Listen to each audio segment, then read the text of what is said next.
Picture चालू करो बे। आशुतोष जी, अब आप सवाल का जवाब दे दीजिए कि किसकी नीति चीन की तरफ बेहतर है और किसकी राजनीति बेहतर है। क्या चंद्रयान का जो माहौल है, सक्सेस का माहौल है इस देश में, क्या इसके खिलाफ एक नैरेटिव सेट किया जा रहा है? क्योंकि हर बार ऐसा होता है कि कुछ अच्छा हो तो एक विपक्ष का उल्टा नैरेटिव आता है। पॉजिटिव राजनीति की दुहाई के बावजूद पूरा देश अभी बदत है भाई, अभी बदत है। समर्थन कर रहे हैं। कैसी बात कर रहे हैं आप? चंद्रयान हमारे लिए प्राउड की बात है। भारतीय जनता पार्टी इसकी चांद मुबारक, भाई चांद मुबारक। हाँ बिल्कुल सही। नहीं। अनुराग भदौरिया जी, आप अगर दोबारा चांद मुबारक कहेंगे तो आपको आप बायकॉट हो जाएगा। हाँ, मुझे ऐसा लग रहा है। और हमें तो नाविका की चिंता नहीं, हमें नाविका जी की चिंता हो रही है। बेशर्मो, शर्म करो शर्म। हम तो बायकॉट है ही, नाविका जी ना हो। बिल्कुल, मुबारक शब्द को भारत के शब्दकोश से बाहर कर देना चाहिए। ये क्या मतलब है आप लोगों का? सांप्रदायिकता फैलाते हैं आप लोग। बिल्कुल।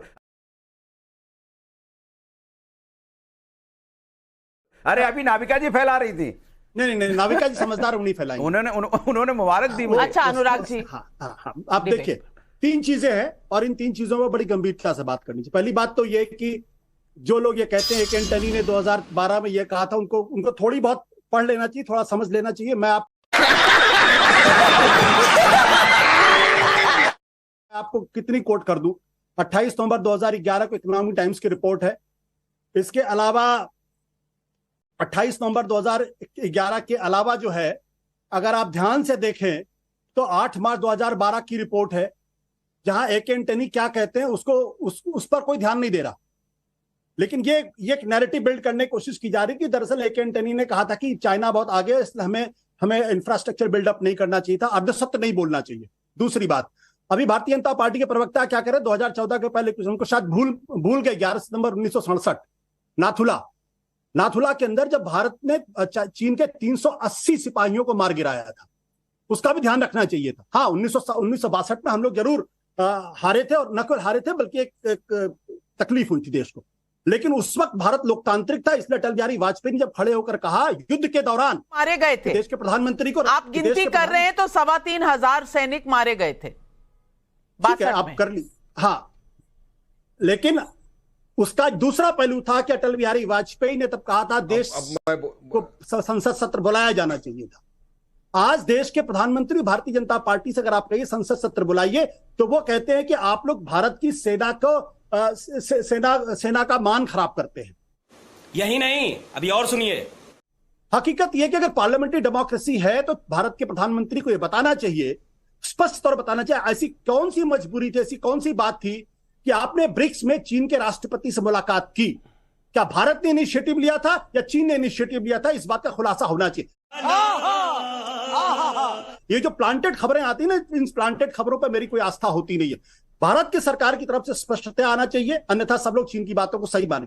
चौथी बात, इसमें जो महत्वपूर्ण बात है वो ये महत्वपूर्ण बात यह है कि जब आप डिफेंस के मसले पर दूसरी सरकारों के ऊपर अगर आप सवाल खड़े करते हैं, तो दरअसल आप भारत की नेशनल सिक्योरिटी के साथ आप एक तरीके से खिलवाड़ कर रहे होते हैं। इसलिए कृपया करके देश की रक्षा के मामले में, नेशनल सिक्योरिटी के मामले में, चाहे मनमोहन सिंह की सरकार हो, चाहे अटल बिहारी वाजपेयी की सरकार हो, देश को एक सुर में बोलना चाहिए। ये बात तो सही है।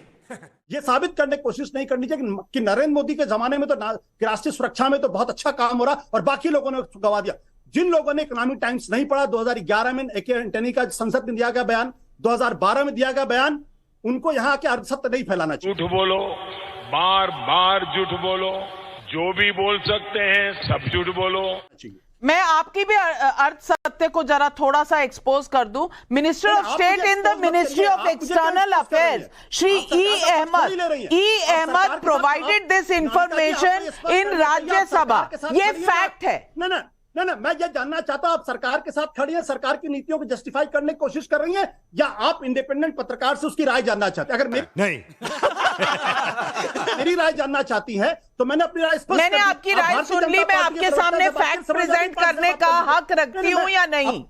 चलिए मैं आपको बता देता हूं। मैं किसी को जस्टिफाई नहीं कर रही, मैं सिर्फ फैक्ट रख रही हूँ आशुतोष जी। शरीन को आशुतोष जी, मुझे क्यों लाल आंख दिखा रहे हैं? सरकार को डिफेंड करते हैं। नहीं, मैं बिल्कुल सरकार को नहीं डिफेंड कर रही, लेकिन मैं ई अहमद जो MOS एक्सटर्नल अफेयर्स थे उनका एक मैं कह रहा हूं स्टेटमेंट 28 नवंबर 2011 को AK एंटनी ने संसद में क्या कहा था ये स्पष्ट करना चाहिए सुशांत सरीन को। ठीक है, I am sorry, बाबू।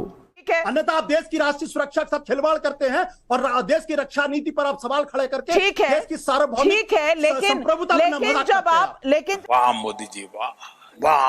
लेकिन जब आप छतरी दिखाते हैं तो मैं भी एक फैक्ट रखना चाहती हूँ। आप छतरी क्यों दिखा रही? सुशांत सरीन ने छतरी दिखाया, अजय आलोक छतरी दिखाए। आप तो इंडिपेंडेंट पत्रकार हैं, आप सवाल करिए। तो इंडिपेंडेंट पत्रकार क्या राज्यसभा में दिए हुए जवाब कोट नहीं कर सकता? आशुतोष जी, आप you are not suppose to defend government. I know what I'm supposed to do, Mr. Ashutosh. Don't teach me my journalism. Thank you. No, I'm not teaching you journalism because you are teaching me. I'm not teaching you anything. No, you are teaching me. That's why आप बहुत आगे हैं।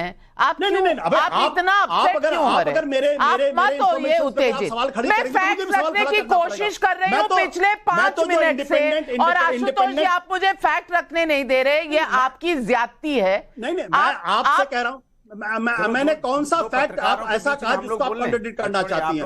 मैंने जो fact Sushant जी आपके ऊपर आरोप। हाँ भाई, कैसी लगी आगे स्वाद?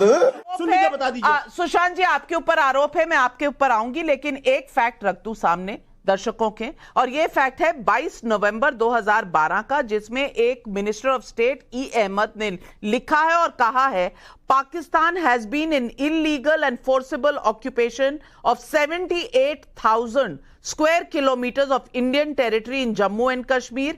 China continues to be in illegal occupation of 38,000 square kilometers of Indian state of Jammu and Kashmir. In addition, under the so-called Sino-Pakistan boundary agreement, Pakistan has illegally ceded 5,000 kilometers of Indian territory in Pakistan-occupied Kashmir to China. ये ई अहमद ने दिया ना। सरकार किसकी थी? Congress party. तो ये सोचिए, उस समय मंत्री की फ्रीडम होती थी राष्ट्र के सामने सही बात रखने की। आज पार्लियामेंट में ये चर्चा क्यों नहीं हो सकती है? नहीं, मेरी आप हाथ मत दिलाइए। आप बताइए कि पार्लियामेंट में आप हाथ मत दिलाइए। उस समय सोचिए कितनी ट्रांसपेरेंसी होती थी कि पार्लियामेंट के अंदर में मंत्री अपनी बात सरकार की कोई भी नाकामी है तो भी कहता था। आज संसद के अंदर में बहस नहीं हो रही, इस पे बहस होनी चाहिए, बात होनी चाहिए, मंत्री को रखना चाहिए, विदेश मंत्री को ये बात रखनी चाहिए। क्या सच है? आज क्यों नहीं विदेश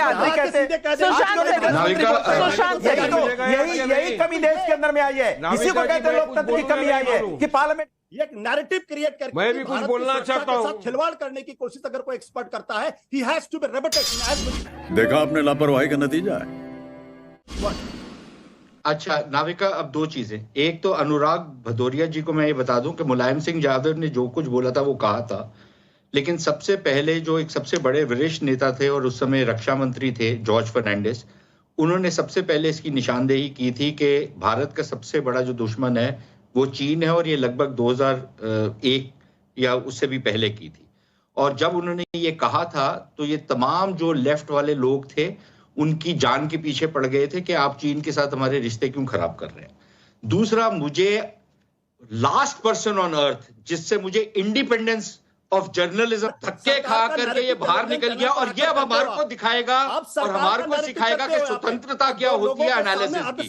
इससे तो मुझे सीखने की जरूरत नहीं है, ठीक है ना? ऐसे लोगों से मुझे कुछ सीखने की जरूरत नहीं है, क्योंकि ये इनकी क्या औकात है। ये आशुतोष तो चुप ही रहे तो बेहतर है। अगर ये उतरना चाहते हैं तो मैं भी उतर सकता हूँ, ठीक है ना? आपकी जो औकात है ना आशुतोष, ये हमको बहुत अच्छी तरह पता है। आप कितने पानी में हैं, आप कहाँ पर आपके लिंक्स हैं, सरकार के नैरेटिव को बढ़ाते हैं, सब कुछ पता है दुनिया को, और किस किस राजनीतिक दल के साथ आप जुड़ चुके हैं और आपके क्या वहां पर हताशा हुई। बस आप यही कह सकते हैं। आप प्लीज मुझे राजनीति में और मुझे कूटनीति के लेक्चर आपके जैसे व्यक्ति से तो लेने की जरूरत नहीं है।